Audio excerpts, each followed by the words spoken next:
விசுவாசமாக இருப்பது என்றால் அது நிர்மலா சீதாராமனுக்கு தான் ஒரு சல்யூட். கனிமொழியினுடைய மீட்டிங் வித் ராகுல் காந்தி வெற்றி பெறவில்லை. ராகுல் காந்தியிடம் ஒரே ஒரு கேள்வி கேட்கிறார்கள், எழுத்து மூலமாக கொடுங்க, பவர் ஷேரிங் வேண்டாம் என்று எழுதி கொடுத்தால் தான் மீதி பேச்சு இல்லை. இல்லை, 35 சீட்டுக்கு மேல அவங்களுக்கு வராது. Direct fight is with Udhayanidhi என்று சொல்லி இருக்கிறார். ஜூடோ வேஷத்தில் வந்த பிறகு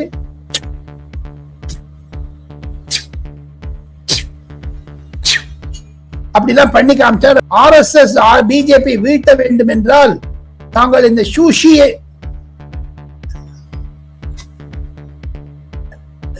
சார் சொல்லுங்க sir, continue please. Kolahalas TV YouTube channel, இது வாய்மையின் எக்காலம்.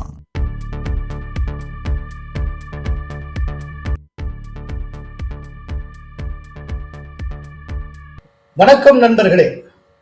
அரசியல் பரபரப்பு உச்சத்தை தொடும் சூழ்நிலையில் நம்முடைய பத்திரிகை உலக ஜாம்பவான் டெல்லியார் ராஜகோபாலன் டெல்லியிலிருந்து காணொளி மூலம் நம்முடைய விவாத அரங்கத்தில் இணைகிறார். வணக்கம் ராஜகோபாலன். நமஸ்காரம் சீனிவாசன். நமஸ்காரம் நமஸ்காரம் நமஸ்காரம் சார். உங்களுடைய ஒரு நல்ல நண்பர் நிர்மலா சீதாராமன் அவர்கள் இன்றைக்கு ஒரு புதிய சாதனையை படைத்திருக்கிறார். 9வது முறையாக பட்ஜெட் தாக்கல் செய்திருக்கிறார். 2019 மே 31ஆம் தேதி அவர் இந்தியாவின் நிதி அமைச்சராக பொறுப்பேற்றார். அதாவது ஒரு ஃபுல் டைம் பெண் நிதி அமைச்சர் அப்படிங்கிறது இந்தியாவை பொறுத்தளவுல அவங்க தான். அதற்கப்புறம் அவங்க தொடர்ந்து 6 ஃபுல் பட்ஜெட்டையும் 2 இடைக்கால பட்ஜெட்டையும் தாக்கல் செய்திருக்கிறார். அவர் பதவியேற்ற நாள்ல இருந்து நீங்க கணக்கு பண்ணீங்கன்னா இதுவரை நிதி அமைச்சராக அவர் 6 ஆண்டுகள் 8 மாதத்தை பூர்த்தி செய்திருக்கிறார். அதன் அடிப்படையில் பார்த்தா இந்தியாவில் மிக நீண்ட காலம் நிதி அமைச்சராக இருந்தவர் நிர்மலா சீதாராமன் என்கிற பெருமை அவருக்கு சேருகிறது. அவருக்கு அடுத்தபடி 6 வருஷம் 2 மாசம் நிதி அமைச்சராக இருந்து செகண்ட் பிளேஸ்ல இருக்கக்கூடியவர் 1950s ஃபைனான்ஸ் மினிஸ்டராக இருந்த சிடி தேஷ்முக். சோ தேஷ்முக்க விஞ்சி இருக்கிறார் Nirmala Sitharaman. So 6 full budget 2 இடைக்கால பட்ஜெட் மொத்தம் 8 பட்ஜெட் தாக்கல் செய்திருக்கிற நிர்மலா சீதாராமன் இன்றைக்கு 9வது பட்ஜெட்டை தாக்கல் செய்கிறார். இதுவும் ஒரு பெரிய சாதனை. ஏன்னா தொடர்ச்சியா இதுவரைக்கும் இந்தியாவில் யாரும் 9 பட்ஜெட் தாக்கல் செய்யணும். ப. சிதம்பரம் 9 பட்ஜெட் தாக்கல் செய்திருக்கிறார். மொரார்ஜி தேசாய் 10 பட்ஜெட் தாக்கல் செய்திருக்கிறார். ஆனா அவங்க விட்டு விட்டு தாக்கல் செய்திருக்காங்க. இல்ல நமக்கு என்ன பெருமைனா நம்முடைய தமிழகத்து பெண்மணி, திருச்சியில படிச்சவர், ஒரு தமிழச்சி. சோ ஒரு தமிழச்சியின் சாதனை அப்படின்னு நாம் பார்க்கிறோம். இதுல நிர்மலா சீதாராமன் பற்றி சொல்வதற்கு உங்களுக்கு நிறைய உண்டு.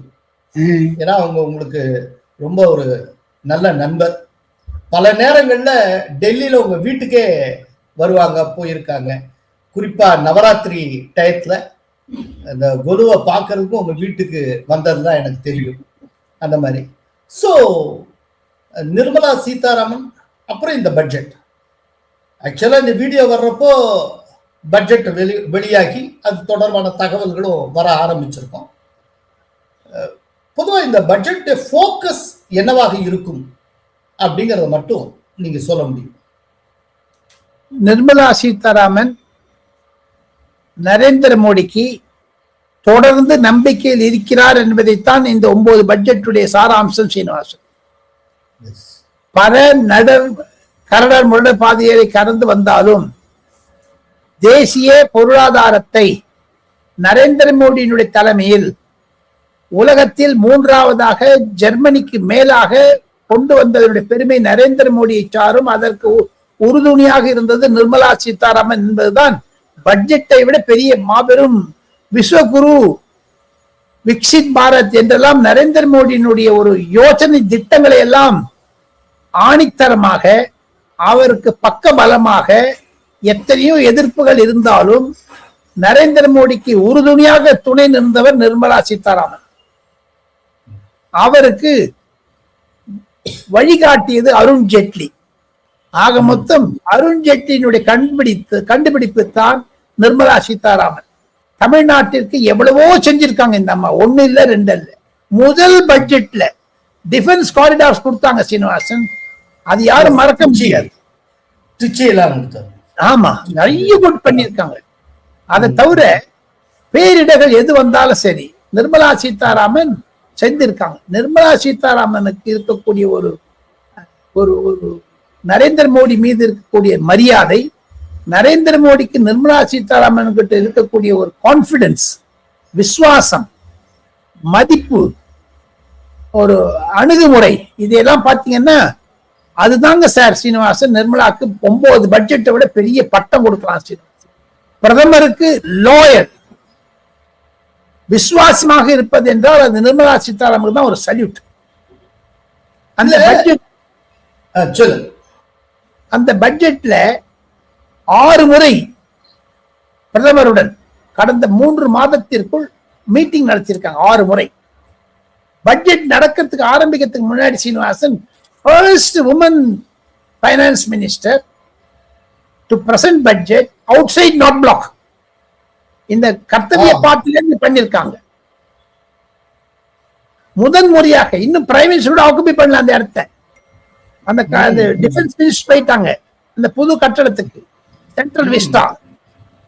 அதே மாதிரி அமித்ஷா போயாச்சு, நிர்மலா சீதாராமன் போயாச்சு. இந்த 3 பேரும் அவ்வளவு நரேந்திர மோடிக்கு, குறிப்பாக நிர்மலா சீதாராமனுடைய அந்த பட்ஜெட் பிரசன்டேஷன் பொழுது 6 முறை சந்திருக்கிறார். மொத்தமாக ஒவ்வொரு கூட்டத்திலும் 3 மணி 4 மணி நேரம் செலவழித்திருக்கிறார்கள். அதிகாரிகளுடன் தனியாகவும் சரி, அதிகாரிகளுடன் சரி. ஏன்னா இந்த அதிகாரிகிட்ட பேசும்போது இந்த நம்பர்ஸ் எவ்வளவு டாக்ஸேஷன் 5%, 10% சொல்ல மாட்டாங்க. அது பிரைம் மினிஸ்டருக்கும் நரேந்திர மோடிக்கும் நிர்மலா சீதாராமன் ரகசியம். அது அவ்வளவு பாதுகாக்கப்பட்டது. பல முறைகளில் பார்த்தீர்கள் நிர்மலா சீதாராமனுடைய பின்னணியின் காரணம் தாங்கள் குறிப்பிட்ட மாதிரி அவங்களுக்கு திருச்சி, விழுப்புரத்துக்கும் அவங்களுக்கு ரொம்ப கனெக்ஷன் உண்டுங்க இடத்துக்கு. சோ இதை வைத்து பார்த்தால் நிர்மலா சீதாராமனுடைய பட்ஜெட் பாராட்டுக்குரியதான் கருத்து தெரிவிக்க வேண்டும் சீனிவாசன். நிர்மலா சீதாராமனுக்கு உறுதுணையாக அவர் மீது 100க்கு 150% நம்பிக்கை வைத்து விசுவாசத்தை கொடுத்து பல விதமான ட்ரம்பினுடைய டாரிஃப் டெரரிசம் வந்திருந்தா கூட அதையெல்லாம் சமாளிக்கக்கூடிய அளவிற்கு நிர்மலா சீதாராமனுடைய ஒரு யோசனைகள், பிரதமர் நரேந்திர மோடியினுடைய கைடன்ஸ், டைரக்ஷன்ஸ், இதை வைத்துத்தான் நிர்மலா சீதாராமன் பிரகாசிக்கிறார், மிளறுகிறார் சீனிவாசன். ஆக்சுவலா as a finance minister Nirmala Sitharaman சந்தித்தது மாதிரியான ஒரு பெரும் சவால்களை வேற யாரும் சந்திச்சிருக்க மாட்டாங்க. என்னன்னா, ஒண்ணு இப்ப நீங்க சொல்ற ட்ரம்ப்னுடைய டாக்ஸ் டெரரிசம், அது ஒண்ணு. ரெண்டாவது ரொம்ப முக்கியமானது, கொரோனா காலத்துல தேசத்தினுடைய மொத்த உற்பத்தியும் முடங்கி போயிருந்தது. அந்த காலகட்டத்திலேயே இவங்க தான் பினான்ஸ் மினிஸ்டர், இவங்க தான் மேனேஜ் பண்ணாங்க. இத்தனை மேனேஜ் பண்ணி இன்னைக்கு உலகத்தின் 4வது மிகப்பெரிய பொருளாதார நாடாக இந்தியா கொண்டு வரப்பட்டிருக்கிறது. அப்படின்னா அந்த நிர்மலா சீதாராமனுடைய கான்ட்ரிபியூஷன் ரொம்ப ரொம்ப அதிகம். இல்ல, இந்த பட்ஜெட்டை பற்றின இன்னொரு பெரிய ஹைலைட் ஒண்ணு இருக்கு சார். சுதந்திரம் பெற்றதுல இருந்து இப்போ வரைக்கும் எந்த ஒரு பட்ஜெட்டும் ஞாயிற்றுக்கிழமை தாக்கல் செய்யப்பட்டது கிடையாது. முதன் முறையாக ஞாயிற்றுக்கிழமை இந்த பட்ஜெட் தாக்கல் செய்யப்படுகிறது. இது ஒரு பெரிய ஹைலைட்.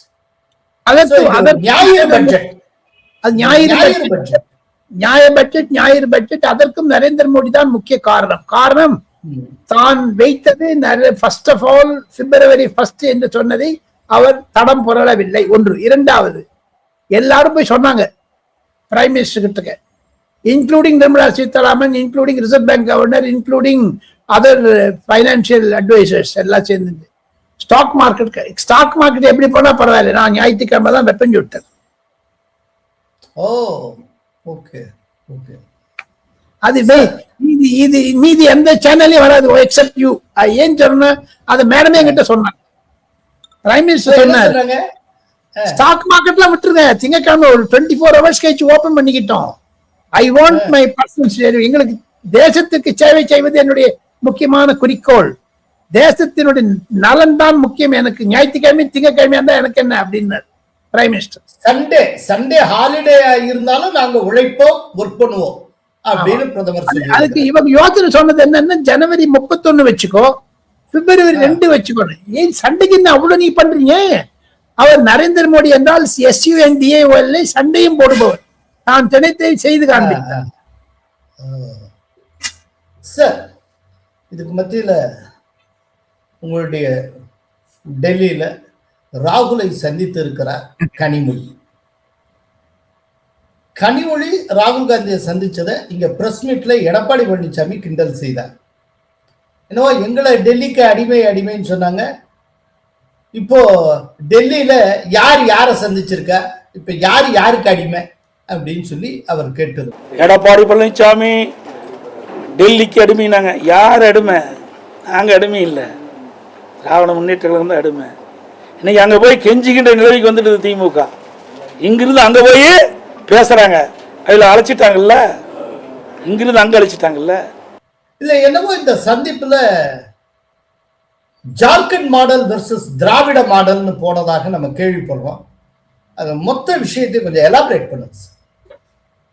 ராகுல் காந்தி கனிமொழியிடம் கூறியது 4 பிரிவுகளாக வைத்துக் கொண்டால் எங்களுக்கு கண்டிப்பாக ஆட்சியில் பங்கு தேவை, 40 இடங்களுக்கு மேலாக தேவை. காரணம், 40 35 40 ஜெயிச்சா கூட தாங்களே ஒரு ராஜ்யசபா வந்துட முடியும் என்ற ஒரு எண்ணம். ஆமா, தமிழ்நாட்டை பொறுத்தவரை 34 MLAs இருந்தால் ஒரு ராஜ்யசபா MP கிடைச்சிடும். அந்த 6 மந்திரிகள் தேவை. அதை தவிர பஞ்சாயத்து எலெக்ஷன்ல 2027 பஞ்சாயத்து எலெக்ஷன் நடக்க போறது. அப்போ 20% எங்களுக்கு தேவை என்று இப்பொழுதே சொல்லி இருக்கிறார். அதை தவிர பிரதமர் நரேந்திர மோடிக்கு 2029 பலவீனமாகி விடுவார். அப்பொழுது நான் தான் பிரதமர். மத்திய பாஜகவும் சரி, மத்திய எதிர்கட்சி NDAவும் சரி தோற்றுவிடும், காங்கிரஸ் ஜெயிக்கும். அப்பொழுது தாங்கள் இதை நினைத்து பார்ப்பீர்கள் என்று சொல்லியிருக்கிறாராம். இது தவிர நீங்க கனிமொழியினுடைய மீட்டிங் வித் ராகுல் காந்தி தான் இம்பார்ட்டன்ஸா சொல்றீங்க. அது வெற்றி பெறவில்லை என்பதுதான் எனக்கு கருத்து. அதை நான் எப்படி அதை டெவலப் பண்ணி ஆர்கியூ பண்ண போறேங்கிறத கேளுங்க. ஒரே நிமிஷம். எஸ், நீலகிரியில் ராஜாவை சந்தித்தார் ராகுல் காந்தி. இதே கருத்தை தான் சொல்லி இருக்கிறார் ராகுல் காந்தி. ராஜா, you please convey to Stalin, I want our share, 6 ministries. எனக்கு பெரிய மில்கிங் மினிஸ்ட்ரினா, அதாவது பணம் சாதாரண ரூரல் டெவலப்மெண்ட் அந்த மாதிரி சின்ன சின்ன டிபார்ட்மெண்ட் கொடுத்துரு, நீர்ப்பாசன வசதி அப்படின்னு நான் ஸ்டாலின் சொல்லியிருக்காரு. நான் ஸ்டாலின் சொல்லிட்டு I get back to you சொல்லியிருக்காரு. அதுக்கு என்ன கெட் பேக்கா நோ பேக்கா தெரியாது. மூன்றாவது, இந்த விஷயம் முடிஞ்ச உடனே 1 மாதத்திற்கு முன்னதாக விஜய் மகாபலிபுரத்தின் தமிழ் வெற்றி கழக கூட்டத்தில் பேசி முடிந்தவுடன் அப்பொழுது சலசலப்பு இருந்தது. விஜயுடன் காங்கிரஸ் காதல் மோகம் கொள்கிறது என்று. அன்று இரவே தன்னுடைய மருமகன் சபரீசனை அனுப்பி ராகுல் காந்தி மல்லிகார்ஜுன் கர்கேயிடம் பேச வைத்தார் மு.க. ஸ்டாலின் முதலமைச்சர். அப்பொழுதும் ராகுல் காந்தி சொல்லியிருக்கிறார், எனக்கு 6 மந்திரி தேவை என்று. Power sharing important. இது ஜார்க்கண்ட் மாடல் என்று ராகுல் காந்தி இதை குறிப்பிடுகிறார். ஆனால் திராவிடன் மாடல் என்பது கூட்டாட்சி தத்துவதற்கு எதிர்த்தது. மத்தியில் தான் கூட்டாட்சி, மாநிலத்தில் சுயாட்சி. மூன்றாவதாக, இதெல்லாம் விட்டுருங்க, நான் சொன்னதெல்லாம் விட்டுருங்க.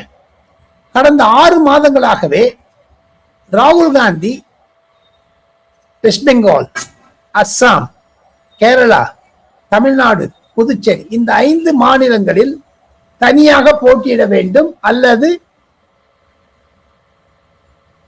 நாம் ஒரு சீரியஸா டிஸ்கஸ் பண்ணணும். 2029 நாங்க தான் பதவிக்கு வர போறோம். இந்த 5 மாநிலத்தில் இருந்து முதல்ல ராஜ்யசபாவை ஸ்ட்ரெங்தன் பண்ணிக்கலாம், அப்புறம் லோக்சபாக்கு வருவோம். அதனால தான் நான் பவர் ஷேரிங் கேட்கிறேன். இல்லாம இண்டிபெண்டா இருப்போம். இப்ப வெஸ்ட் பெங்கால்ல இண்டிபெண்டா போஸ்ட் பண்றாரு. He is not with anyone. அசாம்ல தனியா போட்டிடுறாரு. கேரளால கூட்டாட்சி, அதாவது இந்த அலையன்ஸ், கூட்டணி அலையன்ஸ். இந்த மாதிரி தமிழ்நாட்டுல கூட்டணி அலையன்ஸ். எனக்கு தமிழ்நாடும் கேரளாவும் தான் முக்கியம், எனக்கு பதவி வேணும், அடம் பிடிக்கிறாரு. இதுக்கு முன்னாடி பிரவீன் சக்கரவர்த்தியை பேச விட்டது ராகுல் காந்தி. இதற்கு முன்னதாக மாணிக் தாக்கூரும் ஜோதிமணியும், 2 காதுகள் 2 கண்கள் மாதிரி ராகுல் காந்திக்கு. அவங்க 2 பேரும் சீஃப் விப். மாணிக் தாக்கூர் ராகுல் காந்தியிடம் கேசி வேணுகோபாலுக்கு அடுத்தது மாணிக் தாக்கூர் தான் இருக்காரு இன்னைக்கு தேதியில டெல்லியில. அவரிடம் சொன்னது, குழந்தையை கிள்ளி விட்டு தொட்டிலை மாட்டி விட்டு நீங்க பாட்டுல உங்களுடைய லோக்கல் பாலிடிக்ஸ் எல்லாம் பெருசு பண்ணிருங்க, don't bring it to the national level அப்படின்னு சொல்லிட்டாரு. இது முத்தி போன அப்புறம் திமுக மீண்டும் மீண்டும் சொன்ன பிறகு சமாதானப்படுத்துவதற்காக 41 பேரை கூப்பிட்டாரு டெல்லிக்கு. வாங்கோன்னாங்க, எல்லாரும் பேசினாங்க. யாரும் வெளில பேசக்கூடாது. ஆனா நான் இன்சிஸ்ட் பண்ணேன். அதுல வந்து ராகுல் காந்தியும் மல்லிகார்ஜுன கார்கேயும் இந்த 41 பேர்த்து தனித்தனியா பேசிட்டு கருத்து வாங்கிட்டு மெஜாரிட்டி கருத்து வந்து திமுக விலக வேண்டும் என்பதுதான். ஆனால் ஓரிருவர் இதற்கு எதிர்த்து தெரிவிக்கிறார்கள். அது ப. சிதம்பரம் தலைமையில் இருந்தது. ஆனால் மாணிக் தாக்கூருக்கும் ப. சிதம்பரத்துக்கும் இடையே கருத்து வேறுபாடுகள் அதிகமாக இருந்தது. அந்த கூட்டத்திலேயே எதிர்வினையாக பேசப்பட்டது ராகுல் காந்தி முன்னிலையிலேயே. என்னை கேட்டால் மாணிக் தாக்கூருக்கு அதிகமான வெயிட்டேஜ் கொடுத்தார் ராகுல் காந்தி, சிதம்பரத்துக்கு அவ்வளவாக முன்னுரிமை தரவில்லை.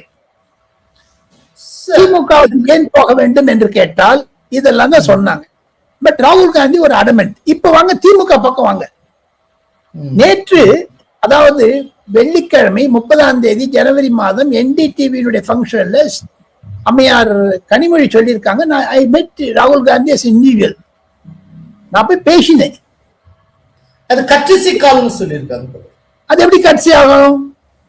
எதுக்கு போறாங்க பின்ன கட்சி கால்னா? அப்போ ராஜாவோட ரொம்ப ஒரு நான் கமிட்டலா பேசியிருக்காங்க. சரி, அப்ப ராஜாவோட பேசினது என்ன? அப்ப சபரீஷனோட பேசினது என்ன?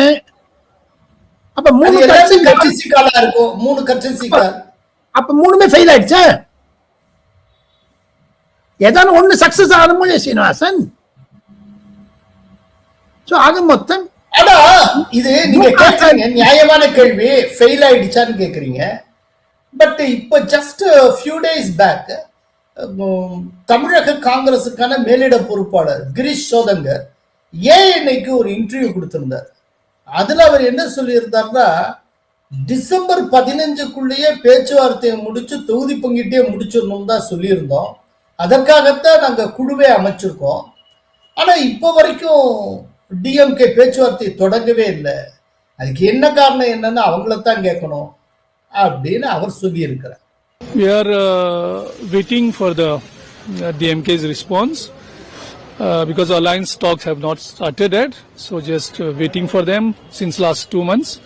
So we hope that they will take the steps very fast because elections are coming very fast.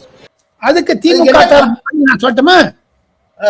பாராளுமன்றம் நடந்திருக்கும் பொழுது பல திராவிட முன்னேற்ற கழக எம்பிக்கள் தனிப்பட்ட முறையில் என்னிடமும் சரி பல சீனியர் ஜேர்னலிஸ்டும் பேசும்பொழுது கூட கிரீஷ் சோடங்கர் யாருங்க என்று கேட்கிறார். எடப்பாடி பழனிசாமியோட அமித்ஷா பேசுறாரு, எடப்பாடி பழனிசாமியோட பியூஷ் கோயல் பேசுறாரு, எடப்பாடி பழனிசாமி பக்கத்துல பிரைம் மினிஸ்டர் உட்காந்துக்கிறாரு, எடப்பாடி அமித்ஷா போய் சாப்பிடுறாரு, உள்ள கொண்டுட்டாங்க. அந்த ஓட்ட 400 மீட்டர் ஓட்ட பந்தயத்துல எடப்பாடி முன்னாடி போயிட்டாரு, நான் பின்னாடி தங்கிட்டேன். கிரீஷ் சோடங்கர் யாரு? என்ன பார்ப்பதற்கு சித்தராமையாவோ DK சிவகுமாரோ அசோக் கெஹ்லோட்டோ யாரோ முதல்ல எல்லாம் குலாம் நபி ஆசாத், திக்விஜய் சிங் வந்திருந்தாங்க, சீனியர் மோஸ்ட் லீடர்ஸ். எனக்கு தெரிஞ்சவங்க அவங்க எல்லாம். சோடங்கர் யாருங்க? கோவால அவர் பாஜக இருந்து வச்சார் அவரு. அதான் எம்.கே. ஸ்டாலின் சொல்லுவதை சில திமுக எம்பிக்கள் விளக்கமாக என்னிடம் சொன்னதை தங்களிடம் நான் பகிர்ந்து கொள்கிறேன். சோ இப்ப எடப்பாடியை சந்திக்க ஒரு அமித்ஷா வர்ற மாதிரி ஸ்டாலினை சந்திக்கிறதுனா அந்த லெவல் ஆஃப் பர்சன் காங்கிரஸ்ல இருந்து வரணும் அப்படின்னு ஒரு புரோட்டோகால் மெயின்டைன் பண்றாங்க. டி.கே. சிவகுமார் கொண்டு வந்துரு, இல்லையா தான் ரேவந்த் ரெட்டி கொண்டு வாங்க, இல்லையா நீ வந்து சுகேந்தர் சுக்கு அனுப்பு ஒரு சீஃப் மினிஸ்டர் லெவல்ல, இல்ல நீ நேரம் கிட்ட பேசு, ராகுல் காந்தி கிட்ட பேசட்டுமே, ஒரு போன் எடுத்து எப்படி நீ விஜய் கிட்ட பேசுறீங்களோ எங்கிட்ட சீசாரிங்க பத்தி எங்கிட்ட பேசு. கரூருக்கா நீ விஜய் கிட்ட பேசுற, இத்தனைக்கு ராகுல் Gandhi prime minister candidate first announce பண்ணதே ஸ்டாலின் தான். அது இப்ப ராகுல் காந்தி வந்து சீஃப் மினிஸ்டர் சொல்றாரா ஸ்டாலின்? தேஜஸ்வி யாதவ் சொன்னாரா?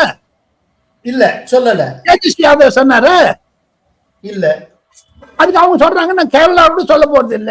ராகுல் காந்தியிடம் ஒரே ஒரு கேள்வி கேட்கிறார்கள், எழுத்து மூலமா கொடுங்க, பவர் ஷேரிங் வேண்டாம் என்று எழுதி கொடுத்தால் தான் மீதி பேச்சு இல்லை இல்லை அப்படின்னு யார் சொன்னா? திமுக எம்பிக்கள் என்னிடம் சொல்லுகிறார்கள். இதெல்லாம் பவர் ஷேரிங் கிடையாதுங்கிறதுல டிஎம்கே உறுதியாக இருக்கிறது. எப்பவுமே உறுதியா இருக்காங்களா சார்? சரி, அப்படின்னா பவர் ஷேரிங் வேணுங்கிறதுல ராகுல் காந்தி உறுதியா இருந்தாருன்னா அப்ப என்ன நடக்கும்? டாக்ஸ் ஃபெயில் ஆயிடும். 3 தடவை ஃபெயில் ஆன மாதிரி 4ஆவது தடவை ஃபெயில் ஆகும். அதுக்கு மீடியா கிடையாது. இந்த டிஎம்கே கூட்டணியில இருந்து காங்கிரஸ் வெளியேறுமா? ஆமா, டைவர்ஸ் ஆயிடும், முடிஞ்சு போச்சு, ஸ்பிளிட் ஆயிடும். தாவேகாவோட போறதுக்கு வாய்ப்பு இருக்கா? போகும்போதுதான் தெரியும் அதெல்லாம். இல்ல அப்படின்னா அவன் அப்பா பையன் மகனுக்காக பேசுறேன். இங்க பாருங்க, ஒரு பெரிய ஒரு தமிழ்நாட்டுல ஒரு கூத்து நடக்கிறது. சந்திரசேகரன் விஜய் பத்தி பேசுறாரு. காங்கிரஸ்காரங்க எல்லாம் சொல்றாங்க அப்பா வந்து பையனும் சீஃப் மினிஸ்டர் ஆக போறாரு உதயநிதியன்னுட்டு. அந்த தான் வந்திருக்கு விஷயம்.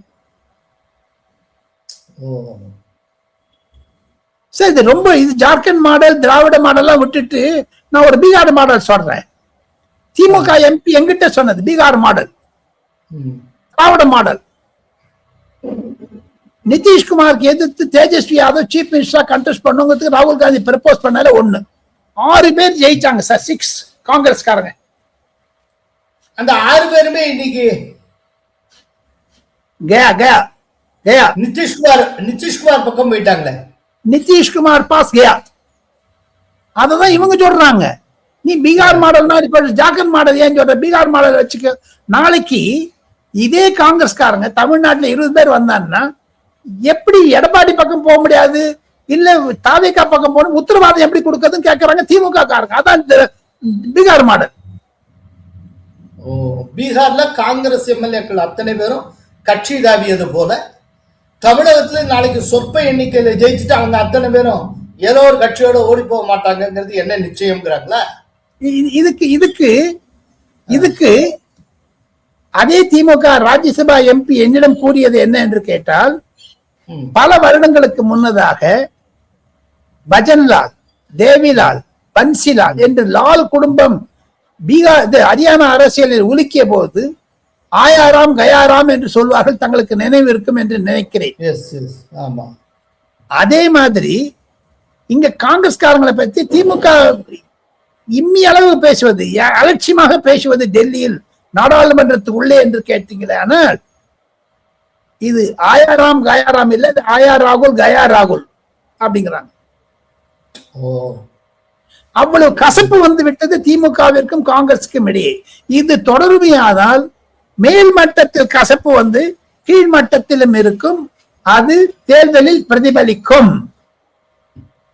காங்கிரஸ் திமுக அணி பிரிந்ததனால் திமுக படுதோல்வி அடையும் என்பதைத்தான் பல அரசியல் கருத்து கணிப்பாளர்கள் டெல்லியில் நினைக்கிறார்கள். அது டேட்டாஸும் வந்துட்டு இருக்கு. சீனிவாஸ் சார், இப்ப உங்க ஃபேவரட் ஏரியா செய்தி துளிகள். செய்தி துளி 1.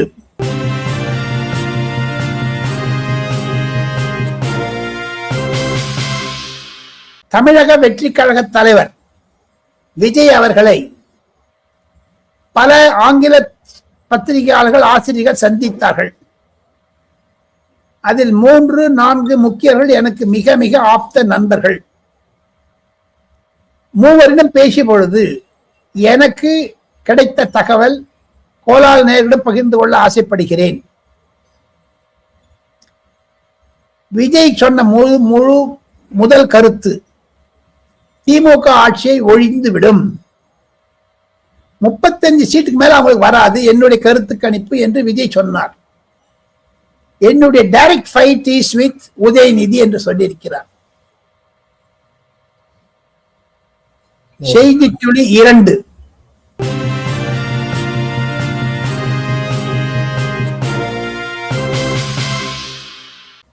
நிதின் நபீன் பதவியேற்ற பிறகு அவர் பல அரசு துறையினுடைய முழு விவரங்களையும் பாஜகவினுடைய தேர்தல் அறிக்கை பல அடல் பிகாரி வாஜ்பாய், அத்வானி, முரளி மனோகர் ஜோஷி போன்ற பெரும் தலைவர்களுடைய பேச்சுக்கள், நடத்தைகள், சாராம்சங்கள், அவருடன் பழகியவர்களை எல்லாம் சந்திப்பது, நரேந்திர மோடி அரசாங்கத்தினுடைய 11 வருட சாதனைகள் அனைத்தையும் நான் 6 மாதமாகும் நான் அதை ஸ்டடி பண்ண போறேன். அவர்களுடன் துணையாக இருந்த பல தலைவர்கள் இன்னும் நம்மிடையே இருக்கிறார்கள். அவரை நான் கண்டு பேசித்து இருக்கப் போகிறேன். அதன் மூலமாக பார்த்தால் 6 மாதத்திற்கு நான் ஒரு விதமான கருத்துக்களை தெரிவிக்க மாட்டேன். அரசியல் ரீதியாக பார்த்தால் மேற்கு வங்காளம், தமிழகம் இங்கேயுமே இரண்டிலுமே பாஜக ஆட்சி வருவதற்கு எடப்பாடி பழனிசாமி தலைமை, அதாவது என்டிஏ என்று சொன்னார், வருவதற்கு ஆயத்தங்களை நான் மேற்கொள்வேன். அது மட்டும் நான் நிருபர்களையோ கருத்தரங்குகளையோ பேச மாட்டேன். தேர்தல் கூட்டத்தில் பேசுவேன். மத்திய அரசாங்கத்திற்கும் பாஜகவிற்கும் உறுதுணையாக இருப்பேன். எனக்கு அமித்ஷா அவர்கள், நரேந்திர மோடி அவர்கள் காட்டும் பாதையை அரசாங்க ரீதியாக நான் எடுத்துக்கொண்டு செல்லுவேன். 2027 3வது முறையாக யோகி ஆதித்யநாத் முதலமைச்சராக வேண்டும். தவிர வரக்கூடிய நாடாளுமன்ற கூட்டத்திற்கு பிறகு பட்ஜெட்டை எப்படி அதிகமான ரீதியில் கொண்டு செல்ல வேண்டும் என்பதுதான் என்னுடைய தலையாய கடமை. அது மட்டும் நான் எந்த நிருபர்களையோ ஆசிரியர்களையோ பதிக்க மாட்டேன்.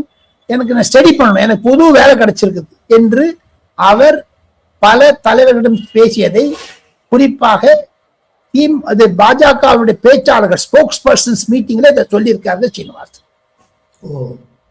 செய்தி துளி 3.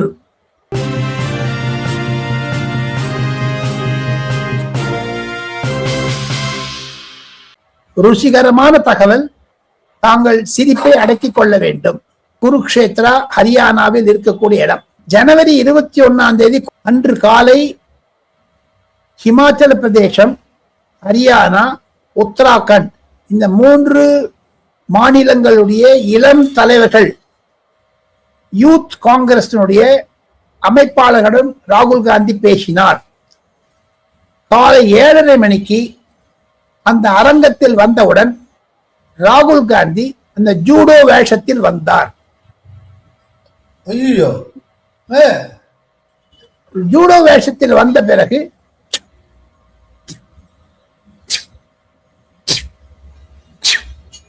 அப்படிலாம் பண்ணி காமிச்சார். அவருடைய குருவோட வந்தார். சூஷி என்று ஜப்பானுடைய அந்த அந்த தற்பாதுகாப்பு மார்ஷியல் ஆர்ட்ஸ். ராகுல் காந்தி மிக உற்சாகப்பட்டு 40-50 இளம் தலைவர்கள் முன்னதாக ஜப்பானில் இருக்கக்கூடிய இந்த மார்ஷியல் ஆர்ட்ஸை பற்றி நான் பல ஆண்டுகளாக பயிற்சி பெற்று வருகிறேன், என்னுடைய உடலை பாருங்கள், RSSக்கு எப்படி கொம்பு பயிற்சி தருகிறார்களோ நான் உங்களுக்கு பயிற்சி தரப்போகிறேன். RSS பிஜேபி வீழ்த்த வேண்டும் என்றால் தாங்கள் இந்த சூஷியை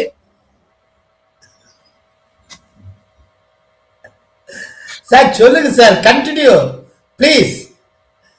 இப்படி தெரிந்து கொண்டால் பாஜகவை 2029 வீழ்த்த முடியும், இல்லை என்றால் நரேந்திர மோடியை வீழ்த்த முடியாது என்று சொல்லி பாடி பில்டிங் கீப் ஃபிட் என்றாராம். எல்லாரும் பார்த்து விட்டு சிரித்து கொண்டு சென்று விட்டார். புகைப்படம் எடுக்க வந்தவர்களை எல்லாம் புகைப்படத்தில் இருந்து வாங்கி கொண்டு அதை டெலிட் செய்தார் ராகுல் காந்தியுடைய டீம். ஓ, இது மாதிரியாக இருக்கிறது. அந்த டிஷன்ல கட்சிக்காரங்க யாரையும் குத்திரலையே ஜூடோ ஸ்டைல்ல. அது மேடம் பண்றாரு. அவருக்கு பக்கத்துல பார்த்துட்டு இருக்காங்க எல்லாரும். நீங்க சிரித்த மாதிரி எல்லாம் சிரிச்சிருந்தாங்க.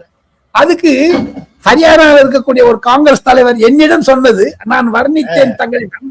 அவர் என்னிடம் சொன்னது, தங்கல் என்று பெயர் ஹரியானால. அவன் மோட்டாவா இருப்பான்.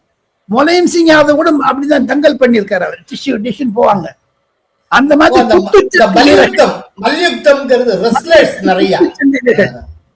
எங்கிட்ட வந்து நீ பத்தி இந்த ஷூஷி இப்ப சொல்றீப்பா, எங்க வீட்டு லோக்கல் ஆத்ம நிர்பர் பாரத்தை பாருன்னு சொன்னாங்களா, சிரிச்சாங்களாம் எல்லாரும்.